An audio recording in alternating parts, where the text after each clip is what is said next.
오늘 이 말씀을 가지고 제자입니까? 라는 제목으로 함께 하나님의 말씀을 묵상하도록 하겠습니다. 유시아가 쓴 책 중에 날아가는 새는 뒤를 돌아보지 않는다 에서 마르틴 부버의 이야기를 소개하고 있습니다. 마르틴 부버는요, 모든 인생 살아가면서 두 가지 종류의 관계를 맺고 살아간다라고 말하고 있습니다. 첫 번째 종류는 나와 너의 관계입니다.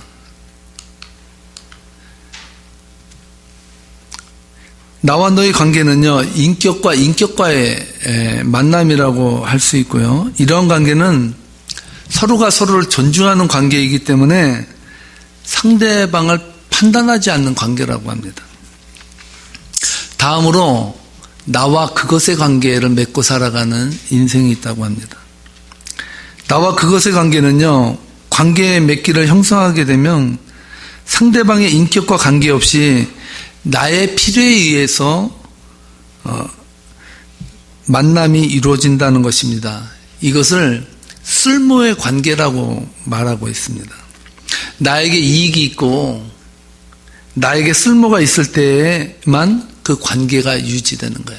그러니까 이러한 관계는 나와 너의 관계가 아니라 나와 그것, 내가 이용할 수 있고 효용가치가 있고 쓸모가 있는 그 대상에 대한 관계를 나와 그것의 관계라고 말합니다.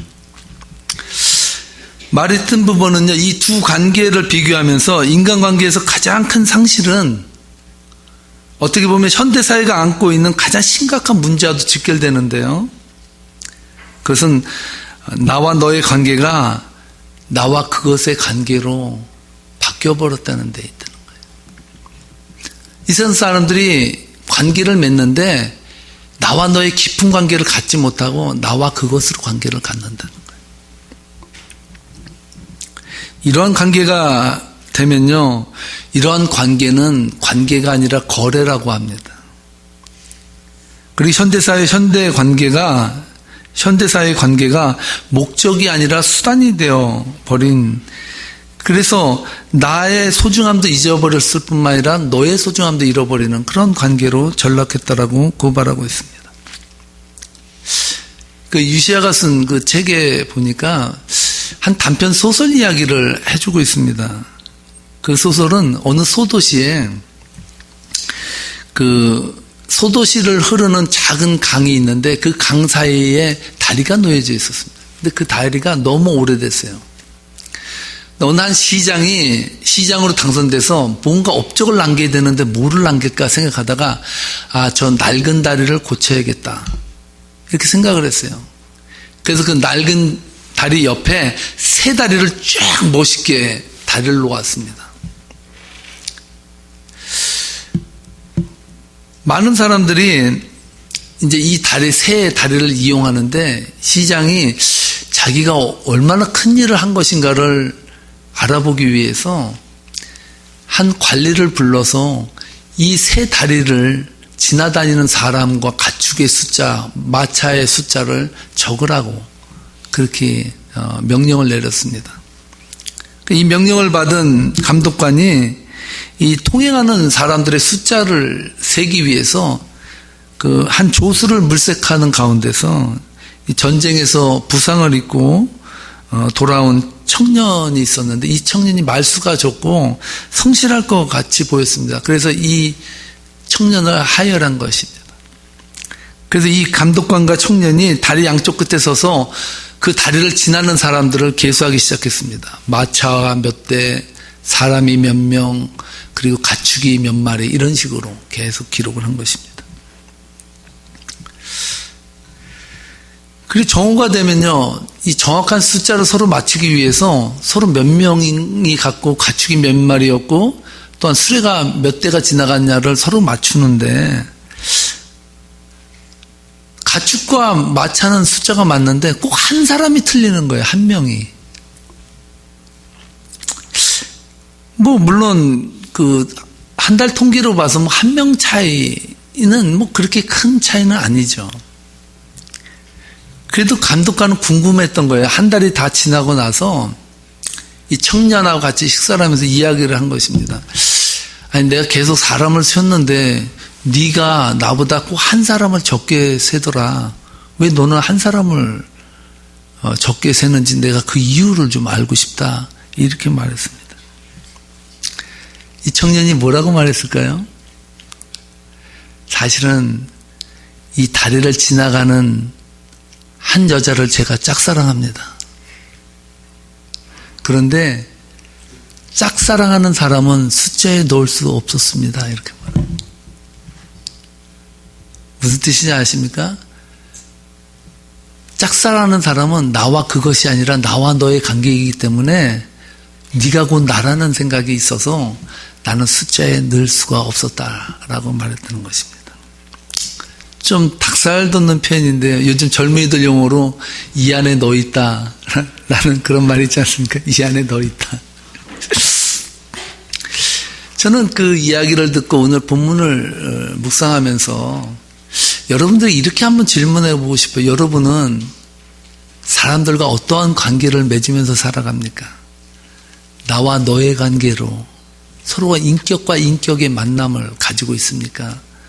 아니면 내가 이용할 수 있고 쓸모가 있는 나와 그것의 관계를 맺으면서 살아가고 있습니다.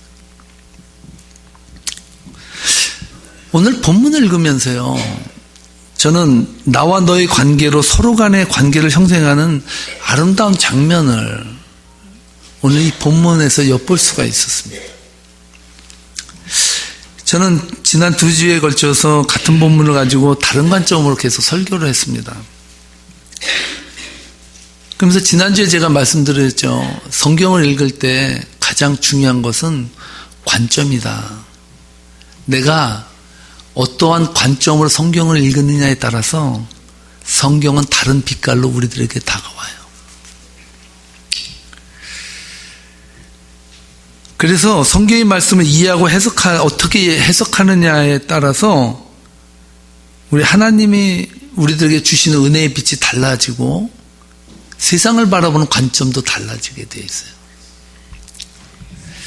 이런 의미에서 본다면 오늘 사실 라합의 이야기는요, 믿음으로 행한 라합에게 주어진 아름다운 보상과 축복이라고 말할 수 있어요.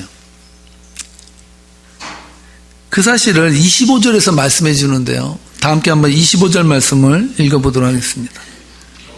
여호수아는 창녀 라합과 그의 아버지 집과 그에게 딸린 사람을 다 살려주었다. 라합이 오늘날까지 이스라엘 백성 가운데 살고 있는데 그것은 여호수아가 여리고를 정탐하도록 보낸 사람들을 그가 숨겨주었기 때문이다. 아멘. 라합과 라합의 모든 가족이 진멸되는, 여리고성이 진멸되는 가운데서 살림을 받았는데 그것은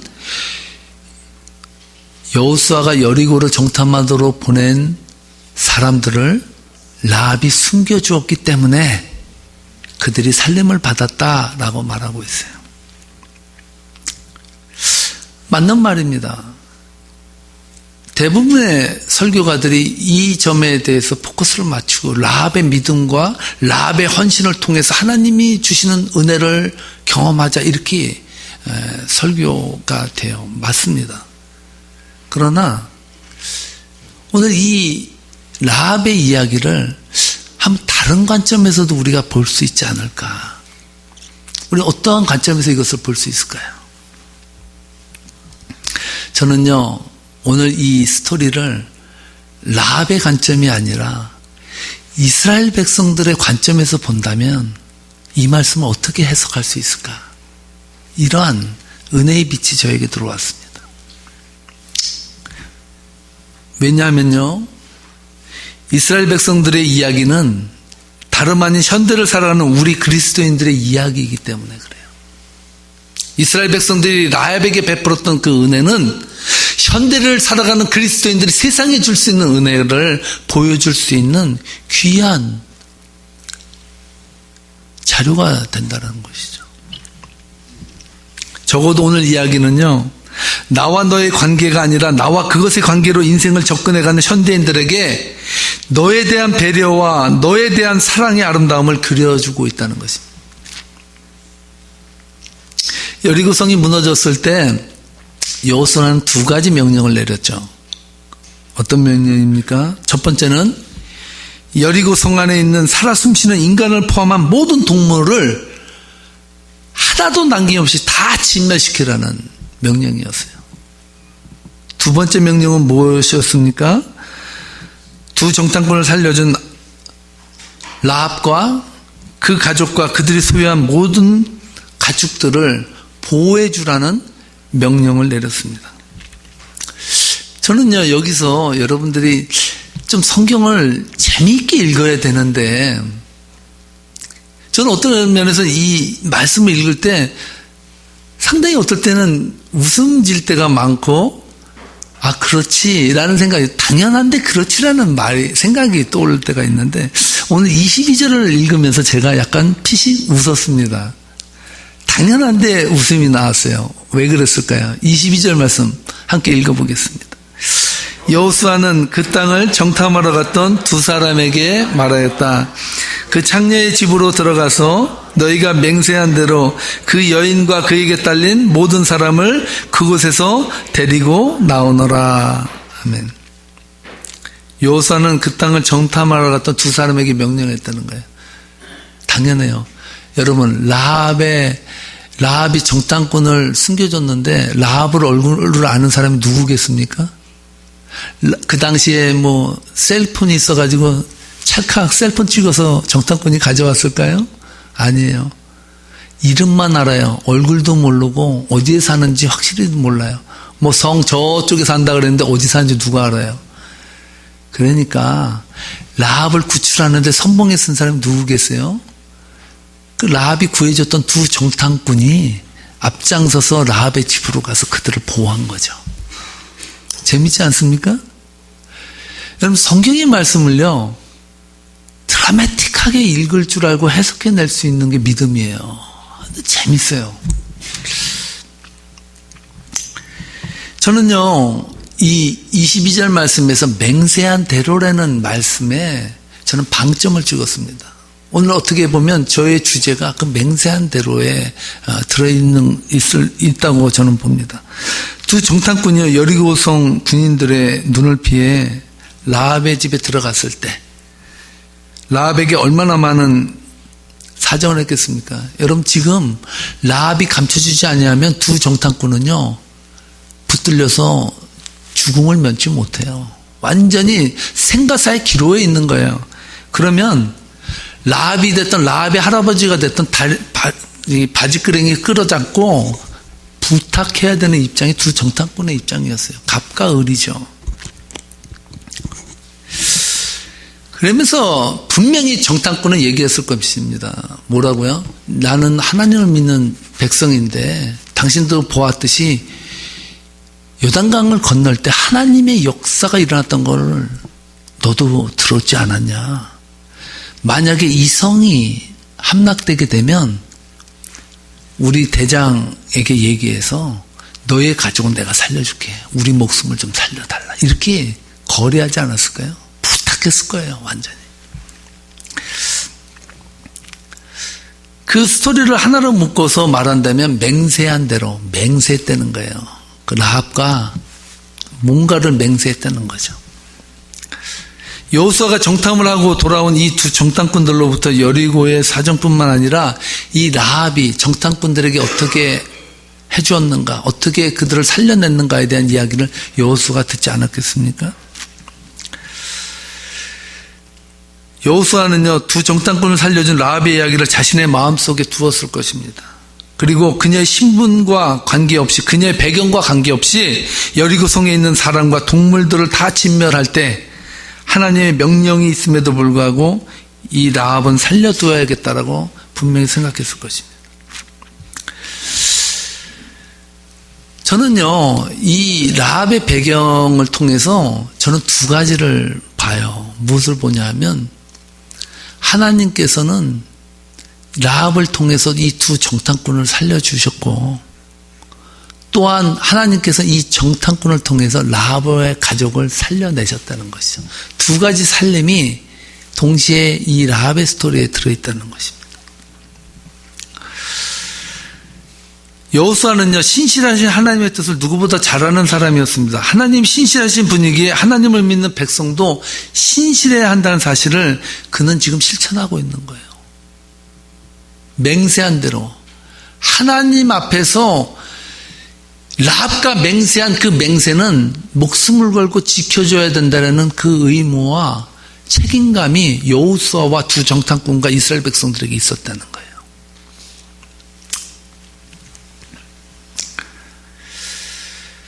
자신들을 도와줬음에도 불구하고 라합과 그 가족을 나와 그것의 관계로 설정해 놓았다면 어떻게 되었을까요? 만약에 살려만 주신다면이라고 약속하고 맹세했는데 살림받고 나서 일개천한 기생의 집안을 내가 왜 살려? 저런 사람은 아예 이 세상에서 씨도 없이 말려버려야지 좋은 거 아니야?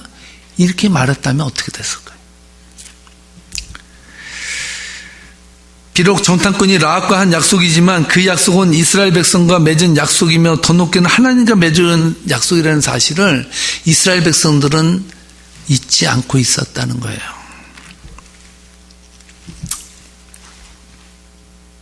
하나님은 신실하신 분입니다. 믿습니까? 하나님을 믿는 백성도 신실해야 돼요. 세상을 살아가는 방식이 그리스도인은 그리스도의 이름을 걸고 살아가는 사람들이에요.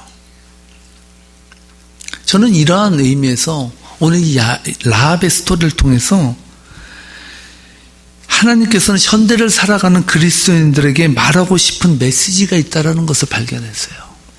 어떻게 보면 이 메시지를 저는 오늘 새벽에 계속 묵상하면서 곱씹고 저에게 적용했어요. 오늘 이 말씀은 여러분들에게 드리는 말씀이 아니라 오늘 살아가며 하나님의 말씀을 선포한다라고 말하는 저를 향해서 하나님께서 계속 질문 던진 그 말씀이었어요.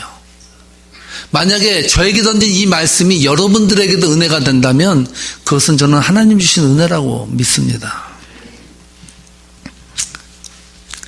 그리스도인들은요, 믿는 자답게 신실하게 살아야 합니다.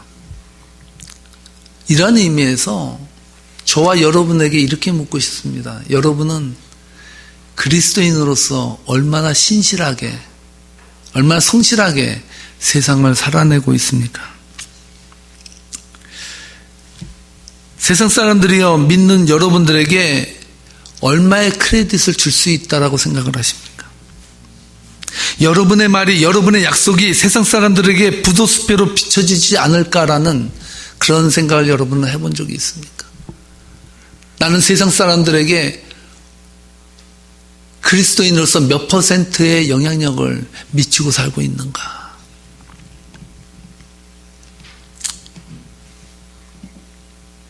저희 교회는 그렇지 않는데,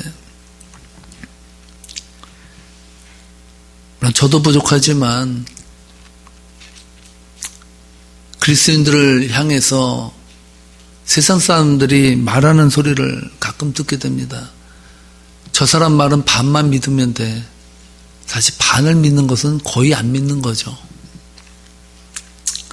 어디서부터 어디까지 믿어야 할지 종을 못 찾겠어. 이런 말을 듣고 산다면 여러분이나 저나 그리스도 안에서 살아온 인생을 한번 돌아볼 필요가 있습니다. 평생을 검사로 지낸 분이 기독교인의 모습에 대해서 일침을 가한 그 아티클을 제가 본 적이 있는데, 그는 한국 역사 속에서 기독교인의 모습을 4가지로 분류할 수 있다라고, 그는 나름대로 기독교인을 4가지로 분류해서 설명해 주고 있습니다. 일제시대 때 기독교인은요, 과연 크리스찬은 다르다, 이런 말을 들었다고 해요. 신사참배하라 그럴 때 목을 내놓고 거부하고 항거하고 그리스도인답게 그 고통을 참아내고 그리스도인의 삶의 모습을 세상에 보였다는 거예요. 해방이 나고 해방된 이후에는 설마 크리스찬이 그런 나쁜 짓을 했겠어? 이런 말을 듣고 살았다 그래요. 설마. 6.25가 났습니다. 6.25가 끝나고 나서 세상 사람들이 뭐라고 말했냐면요. 예수 믿는 거나 안 믿는 거나 할 수 없군. 이렇게 말했다고 합니다. 예수 믿는 사람이나 안 믿는 사람이나 뭐 다른 게 없는데 이렇게 봤다는 거예요. 더 심각한 것은 요즘은 어떻게 바뀌었을까요? 요즘은 세상 사람들이 그리스도를 향해서 뭐라고 말하는지 여러분 혹시 들어보셨습니까? 어떻게 보면 우리의 민낯일 수 있고 어떻게 보면 우리가 지금 이 시대에서 새롭게 우리를 돌아보고 반성할 때라고 생각하는데 조금 좀 격한 말이라 제가 쓰기가 모호해서 이 말씀 드리기가 모호한데 이렇게 말한다고 합니다. 여기는 놈이라고 썼는데 제가 차마 놈을 못 쓰고 사람으로 바꿨습니다. 예수 믿는 사람들이 한술 더 뜨네? 이렇게 말한다. 그는 이것이 한국 교회의 현주소라고 말하더라고요.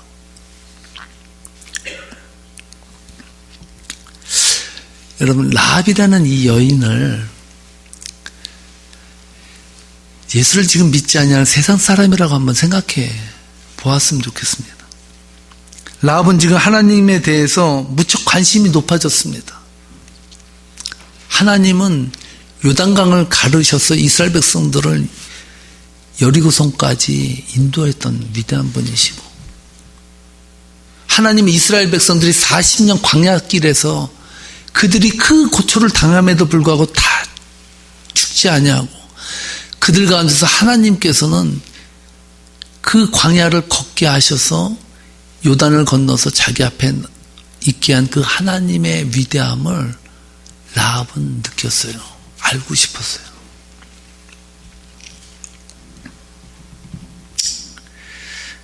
하나님은 이스라엘 백성들을 그랬기 때문에 목숨을 걸고 지켜주었습니다. 그러나 이스라엘 백성들이 오히려 약속을 지키지 않고 여리고가 무너졌을 때 여리고 백성들뿐만 아니라 라합의 가족들까지 몰살당하게 했다면 라합은 죽으면서 뭐라고 말했을까요? 역시 하나님 믿는 사람들이 한술 더 뜨네 이러고 죽지 않았을까요?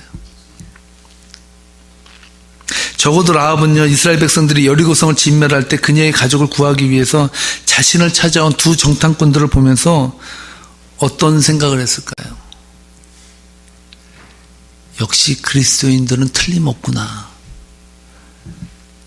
나랑 맹세한 것을 지키기 위해서 그 진멸하는 가운데서 우리를 보호하기 위해서 보호대를 보내주셨다. 야, 저들이 믿는 하나님은 역시 다를 것 같다라는 확신이 없었을까요? 세상 사람들은 하나님을 이해할 수 없습니다. 하나님을 이해할 수 있는 오직 한 가지 통로가 있다면 그리스도인들이 세상을 살면서 하나님의 모습을 그들에게 보여줘야 됩니다. 한 가지 분명한 사실은 세상 사람들은 믿는 우리들을 통해서 우리가 믿는 하나님을 본다는 사실입니다. 2011년인가 그 영화계를 떠들썩하게 했던 그 흥행에 성공했던 친구라는 영화가 있습니다. 이 영화를 통해서 장동건이라는 그 배우가 일약 스타덤에 올랐습니다. 근데 아이러니컬하게도요, 이 영화의 명대사는 인기 배우가 한 대사가 아니라 그 김광규라는 그 배우가 엑스트라로 나와서 선생 역할을 하면서 했던 그 대사가 명대사로 꼽혔습니다. 1위로. 그 대사가 뭔지 아십니까? 그렇습니다. 김광규가 깡패 같은 애들 쭉 학생들 넣고 훈시하면서 한 사람씩 때리면서 그 깡패 학생들을 앞에 세워놓고 딱 한 말이 뭐냐면 너가 아버지 뭐 하시노? 이걸 물었습니다. 딴 거는 다 참을 수 있는데 이 세상 사람들은요, 우리가 잘못할 때 우리를 들먹이지 않고 우리 아버지를 들먹이고 우리 조상을 들먹이게 돼 있어요. 이게 세상이에요. 그리스도인들이 세상을 살아가면서 세상 사람들에게 조롱을 받을 때 세상 사람들은 네가 하나님은 뭐 하시노라고 물을 수 있습니다.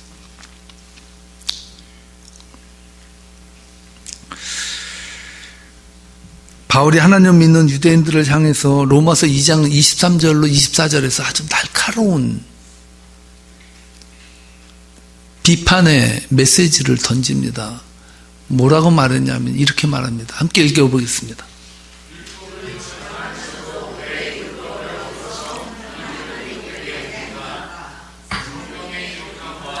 너희 때문에 하나님의 이름이 이방 사람들 가운데서 모독을 받는다 한 것과 같습니다.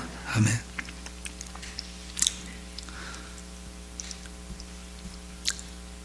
이스라엘 백성들은 맹세한 대로 라합을 구출했는데 바울은 로마의 교인들을 향해서 너희 때문에라고 말하고 있습니다. 우리가 신실하게 세상을 살아가지 않고 성실하게 세상을 살아가지 않고 세상 사람들보다 더 기회주의적으로 살고 말에 책임을 지지 않고 살아가는 인생을 살게 되면 우리 때문에 하나님의 이름에 먹칠을 당하게 한다라는, 적어도 우리 자신은 진실되게 성실하게 살 수 없어도 내 아버지의 이름에는 먹칠하고 싶지 않다라는 그 신앙적 자존심이 없다면 우리 때문에 하나님은 세상에 모독을 당할 수 있다라는 준엄한 메시지가 아니겠습니까? 데이비드 왓슨이 쓴 책 제자도에 보면 솔제니친이라는 소설가의 이야기가 나옵니다. 솔제니친이 1976년 3월 BBC 파노라마 시간에 출연해서 다음과 같이 말했다고 합니다. 서구 사회가 갑작스럽게 몰락하고 멸망이 임박했다는 사실에 나는 그리 놀라지 않습니다. 소비에트 연방은 핵전쟁을 준비하지 않아도 될 것입니다. 서구는 곧 망할 테니 말입니다. 그 까닭은 바로 서구 기독교가 그리스도의 진정한 제자 되기를 게을리했기 때문입니다. 서구 그리스도인은 대부분은 그저 그 자리, 교회의 자리를 채우고 빈 마음으로 노래 부르고 설교를 입맛대로 맛보는 사람들이 되었습니다. 그 가운데는 거듭난 신자 또는 성령 충만한 은사주의자들도 있지만 예수님의 진정한 제자는 아닙니다. 제자도의 참 의미를 배우고 또 실제로 제자가 되고자 할 때에야 비로소 서구 기독교는 변화할 것입니다. 그리고 사회에 미치는 교회의 영향력도 점차 증가할 것입니다. 라고 서구 기독교를 솔제니츠는 그렇게 진단을 했습니다. 이어서 어떤 공산주의자가 서구 그리스도인들에게 매우 도전적인 말을 남겼는데요. 그는 이렇게 말했습니다. 복음은 사회를 새롭게 하는데 우리 마르크스 철학보다 더 강한 무기이다. 그러나 궁극적으로는 우리가 승리할 것이다. 공산주의자들은 말로만 하지 않고 목적을 달성하기 위하여 온갖 방법을 동원한다. 방법에 대한 세부 사항들도 알고 있다. 어떻게 사람들이 이 복음의 최상의 가치를 믿을 수 있겠는가? 만약에 당신이 복음을 실현시키지 않고 전파하지 않는다면, 또 복음을 전하기 위하여 시간도 돈도 희생하지 않는다면 우리는 공산주의의 메시지를 믿으며 그것을 위해 생명까지도 희생할 준비가 되어 있다. 그러나 당신들은 손에 흙을 묻히는 것을 두려워하고 있다 라고 말했다는 것입니다.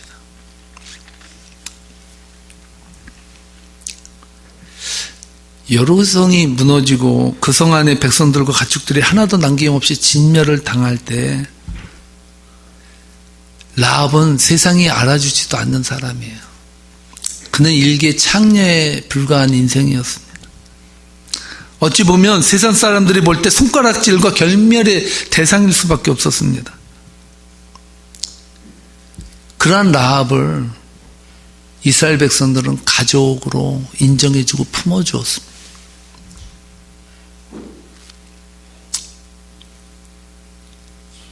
물론 우리 그리스도 교회가 오늘날 우리 기독교가 어떤 방향으로 가야 될까요?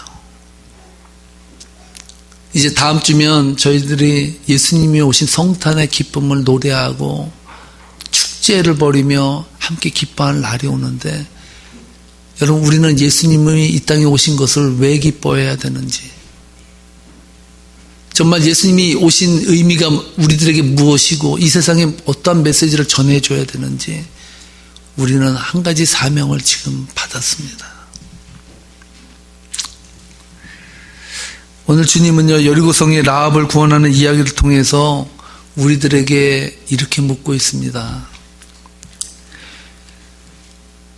따라하시 바랍니다. 여러분은 진짜 제자입니까? 기도하시겠습니다.